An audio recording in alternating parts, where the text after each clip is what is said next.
নমস্কার, good evening. অভিষেক বন্দ্যোপাধ্যায়ের বহু চর্চিত ডায়মন্ড হারবার মডেলের ঠিক পাশেই এবার গড়ে উঠছে আরেকটা মডেল, আর তার নাম ফলতা মডেল। কেন এই জায়গাটাকে বেছে নিল রাজ্যের বিজেপি সরকার, আর কি কি থাকছে এই প্যাকেজে, পুরোটা সম্পূর্ণটা আজ এই ভিডিওতে আমরা বুঝে নেব। সোমবার বিধানসভায় বাজেট পেশ করতে গিয়ে অর্থমন্ত্রী স্বপন দাশগুপ্ত জানান, বিধায়ক এলাকা উন্নয়ন প্রকল্পে কিংবা এমএলএ ফান্ডের পরিমাণ বছরে 70 লক্ষ টাকা থেকে বাড়িয়ে এবার 1 কোটি টাকা করা হচ্ছে। মানে আগে ছিল 70 লাখ, এবার থেকে এমএলএ ফান্ড 1 কোটি টাকা। এর ফলে বিধায়করা নিজের এলাকার স্থানীয় চাহিদা অনুযায়ী আরো বেশি উন্নয়নের কাজের সুপারিশ করতে পারবেন। একটা প্রশ্নও আছে, এমএলএ ফান্ডের টাকা আম জনতার উন্নয়নের জন্য ব্যবহৃত হবে তো? কারণ আগের সরকার তা করেনি। আর ঠিক এরপরে ফলতা প্রসঙ্গ এলো।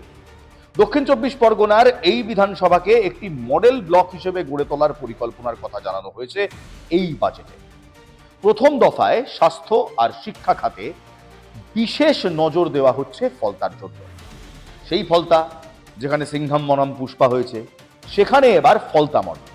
ফলতার ব্লক প্রাথমিক স্বাস্থ্য কেন্দ্রকে উন্নীত করা হবে 100 শয্যার গ্রামীণ হাসপাতালে। এটা কিন্তু বড় চমক। একই সঙ্গে সেই হাসপাতালে থাকবে কম্প্রিহেন্সিভ এমার্জেন্সি অ্যাবস্ট্রেটিক কেয়ার। সেটা কি? অর্থাৎ সামগ্রিক জরুরি প্রসূতি সেবার বন্দোবস্ত। এর ফলে প্রসূতিদের আর দূরের হাসপাতালে ছুটতে হবে না। এটা কিন্তু এতদিন ছিল না। শিক্ষার ক্ষেত্রে ফলতায় তৈরি হবে একটি মহিলা কলেজ। উইমেন্স এডুকেশন কিংবা নারী শক্তিয়ায়নে নজর দিচ্ছে এই সরকার। আর সুরক্ষার দিক থেকে দেখতে গেলে ফলতা থানার মহিলাদের জন্য তৈরি হবে আলাদা একটি হেল্প ডেস্ক। তারই সঙ্গে নিয়োগ করা হবে আরো মহিলা পুলিশ আধিকারিক কিংবা পুলিশ অফিসার, যাতে মহিলারা স্বাচ্ছন্দ্যভাবে এখানে এসে তাদের অভিযোগ জানাতে পারে। অর্থনৈতিক উন্নয়নের দিক থেকেও ফলতার জন্য বড় পরিকল্পনা রয়েছে। এখানকার বিশেষ অর্থনৈতিক অঞ্চলে গড়ে উঠবে বন্দর ভিত্তিক শিল্প, যেহেতু ফলতার খুব কাছেই সমুদ্র রয়েছে। অনুমোদন মিলেছে একটি দমকল কেন্দ্রেরও। অর্থাৎ অভিষেক বন্দ্যোপাধ্যায় যে ডায়মন্ড হারবার মডেলের কথা শোনাতেন, সেই ডায়মন্ড হারবার মডেল এখন ইতিহাস। এবার শুরু ফলতা মডেল। এছাড়াও প্যাকেজ রয়েছে নদী ভাঙন রোধের জন্য কিংবা নদী ভাঙন আটকাবার জন্য একটি প্রকল্প, যা দীর্ঘদিনের একটি স্থানীয় সমস্যা। সেই সমস্যার সমাধানকে এবার সরাসরি সাহায্য করবে এই প্রকল্প।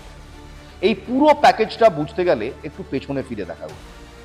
ফলতা বিধানসভাটি অভিষেক বন্দ্যোপাধ্যায়ের ডায়মন্ড হারবার লোকসভা কেন্দ্রের অধীনে পড়ে। অভিষেক বন্দ্যোপাধ্যায় ডায়মন্ড হারবার মডেলের একটা বড় অংশ ছিল স্বাস্থ্যক্ষেত্র, যার একটি প্রকল্প ছিল সেবাশ্রয়। এবার সেবাশ্রয়ে মানুষ উপকৃত হয়েছেন কি হননি, নাকি ওটা পুরোটাই পিআর এক্সারসাইজ ছিল, সেটা আম জনতা বলবেন। কিন্তু ফলতার ব্লক হাসপাতাল নিয়ে স্থানীয় মানুষের অভিযোগ দীর্ঘদিনের ছিল, ডায়মন্ড হারবার মডেলেও ছিল। রোগীর অবস্থা একটু গুরুতর হলেই ঝুঁকি না নিয়ে চিকিৎসকরা তাকে রেফার করে দিতেন ডায়মন্ড হারবার মেডিকেল কলেজে।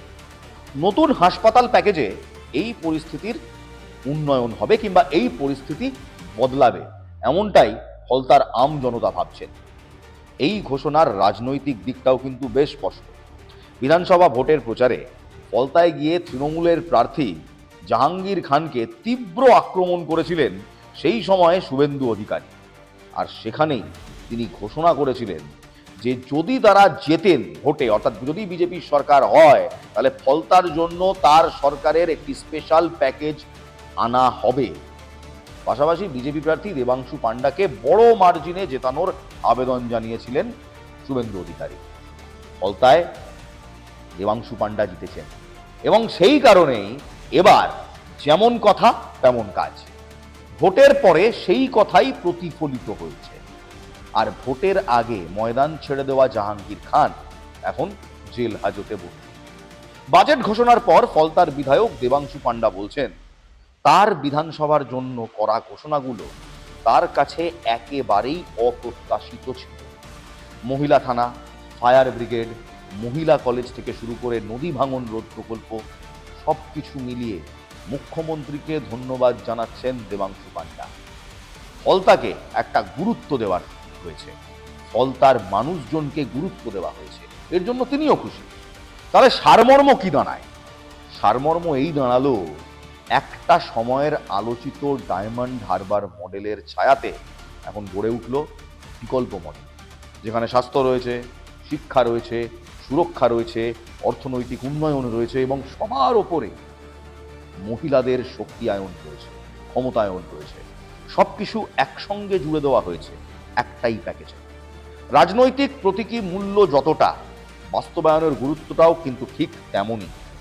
এই প্রকল্পগুলো বাস্তবে কত দ্রুত রূপান্তরিত হয় কিংবা রূপায়িত হয়, সেই আপডেট আমরা জানাতে থাকব এবং আমরাও দেখব এই প্রকল্পগুলো ফাইনালি সরে জমিনে হয় কি হয় না। যদি আমাদের এই বিশ্লেষণ আপনাদের ভালো লাগে, যদি আমাদের এই ছোট্ট টিপ্পনিটি, যেটা অন্য মেন স্ট্রিম মিডিয়াতে আপনারা দেখেননি, সেটা ভালো লাগে, তাহলে নিশ্চয়ই আমাদের বার্তা ছড়িয়ে দিন, কমেন্ট করুন, আপনাদের মতামত জানান। আর সমস্ত খবর সবার আগে দেখার জন্য দেখতে থাকুন রাষ্ট্রিক্স। লেডিজ এন্ড জেন্টলম্যান, আমি ইলমাস সৈয়দ। 30শে জুন থেকে রাষ্ট্রিক্স 24/7 লাইভ শুরু করছে। আপনাদের কিন্তু পাশে থাকতেই হবে। ভালো থাকবেন, ভালো রাখবেন, বাজেটের সুবিধে উপভোগ করুন। আমি ইলমাস, জয় হিন্দ।